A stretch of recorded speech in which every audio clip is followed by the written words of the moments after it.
If you're even a little bit good at basketball, you can get buckets. And I'm going to give you the exact formula. You don't need 100 moves.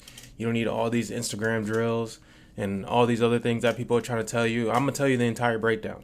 And if you don't believe me, here's the testimonials. You can read them for yourself. You can pause it, look through them.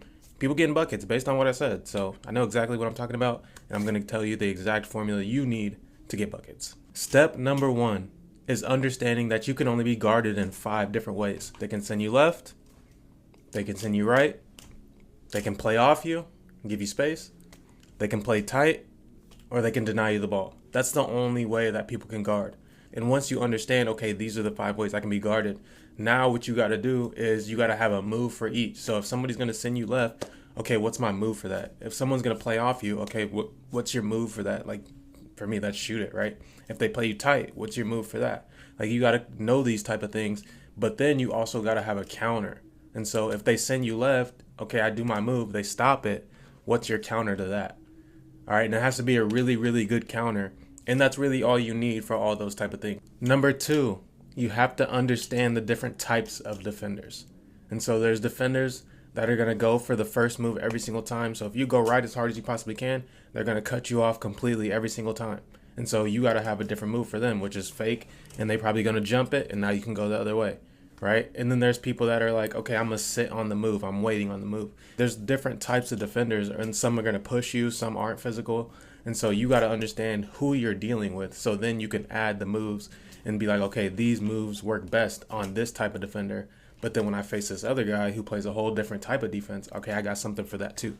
The third thing is you have to understand the 80-20 ratio when it comes to basketball. 80% of the shots that you shoot, probably 90 to be honest with you, it's going to be very simple. It's going to be a catch and shoot. It's going to be, okay, pump fake, one dribble, pull up. You're going to cut and get a layup. Like, those are really majority of your shots. You know what I'm saying? Even the best players in the world, like, that's majority of their shots. You got to understand, like, you're not going to be getting into your bag all game. You're going to be, damn, I got to bleep that out.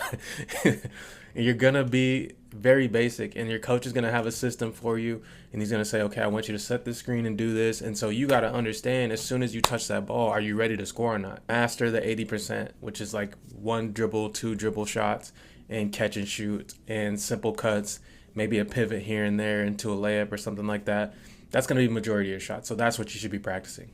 Number 4 is, when you practice, you have to implement the 100x rule. What I mean is, you have to do the same thing 100 times in a row without changing it in order to get it down pat every single day. And so you might pick 3 things. Okay, I'm going to get good at catch and shoot. I'm going to do one dribble pull-ups, and then I'm going to do my right hand floater, right? I'm going to do all 3 of those things at least 100 times every single day until I get it down. And then it's like, okay, I'm starting to make these in the game. Now let me switch. Let me add something I've been missing. Okay, left hand floater. I've been missing that. Okay, 100x every day. I'm 100 times. I'm doing this left hand floater, right? And you could do reps or makes. It's up to you. At least get those 100 reps in and aim for a certain percentage. Okay, I'm gonna shoot my 100. Let me see if I can make 70, right? And then you get 70. Now the next time you do it, okay, I got to shoot 100, but now I got to beat my 70. So now you got that goal, so you can maintain your focus while you're doing those things. The 5th thing is, you have to play every single day. You have to play 5s, you got to play 1s, 2-on-2s, 21. I don't care what it is, you have to play basketball every day, or as much as possible, because you need that feedback loop, right? A lot of people wait, and it's like, okay, I'm gonna wait for the season and see if everything I've been working on works. Like, that's too long of a feedback loop. Even if it's like 2 games of 5s, it's worth it, because then you can see the progress that you're making. And so if you're playing 5s every day, you will 100% notice if your catch and shoot is getting better based on your practice, right? So you need that instant feedback loop as fast as possible, and by practicing and playing at the same time. All right, number 6, you have to complete this formula in order to get every single thing to translate. And so it's courage. Like, are you brave? Are you going to go in and be like, okay, I've been working on this step back. It's game time. I'm about to try it. Like, are you brave enough to do that, right? Focus. Are you paying attention to something? You're not just out there frivolously shooting the ball and you don't even paying attention to your body and making minor tweaks in order to get better, right? You need that focus level. The third thing, hours within this formula, hours. How much time are you actually spending training? And everyone's always like, well, I'd rather take quality over quantity or whatever it is. I want both. I want a lot of quality hours. And so that's what you're aiming for. It's not one or the other. It's usually both. Another part of that formula is experience. Are you playing the right level of competition? And are you playing a lot of it, right? And there's 3 different types of competition. You need one that's like a step below, so then you can dominate and like have confidence, be like, okay, I can play, right? And then you need competition that's the same, where it's like super competitive. You might win, you might lose, you don't know. And then you need competition that's a step above, where it's like a little bit out of your comfort zone, and you're not one of the best ones on the court. You know what I'm saying? And you got to kind of catch up and have that competitive fire, so you don't just get blown off the court. I think you need all 3 levels of that. And then the last part of that formula is what I mentioned before, is details. Like, you have to be super detail oriented, and it's not good enough to just be like, okay, hold my follow through. It's like, how am I holding the ball? Okay, are my feet, are they too wide? Is my balance right? Am I leaning a little bit? Like, is my step right? Am I accelerating properly? Am I low enough? Like, these are the details that have to be studied and mastered. And the more detailed you get, the better you'll be and the more focused you'll become. All right, this is number 7. I'm gonna give you a bonus one. I left this one out by accident.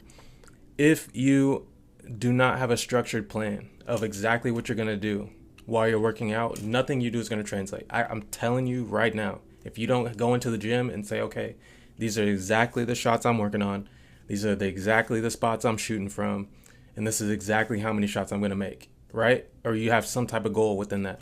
If you don't have that, your game's not going to translate. You can't just be going to the gym on random and be okay, I'm gonna do a little this, a little that, whatever feels good. And it's like, no, there's no feel good. It's, you got to know what you have to work on based on your weaknesses, and you have to go work on it. I got this chart up here right now, and this is how I see the court when I practice. And so if you want to make your own structured plan, use this chart. And your job is to know what shots you're going to shoot from where. And so when you're in the 30s in the deep mid range and you have the ball, what are the shots that you're going to shoot? And then you have to go and practice it in them spots. You can use the 100x rule and spread out the 100x over 7 spots. And so when you're using this chart, you have to take your weaknesses and rank them and be like, okay, my my right hand floater is really weak. I'm going to shoot it from every spot in the 10s and 20s, right? And I'm going to shoot this right hand floater. I'm going to make 10 from every single spot. That's really how you structure your plan. But that's all I got for you. I really hope this video helps you. Like, rewatch it and understand every single thing that I'm saying and go apply it. Like, don't just watch the video and be like, this sounds great, and then you don't do shit. Like, that's the worst thing that you could do. And so my advice to you is really go watch this video again and write down the things that are most important or things that you didn't know. And every day look at it and be like, okay, am I doing this? Oh, yep. Okay, am I doing this? Oh, I forgot about this one. Let me go and implement that. Like, really go and use every single thing that I'm saying to your advantage.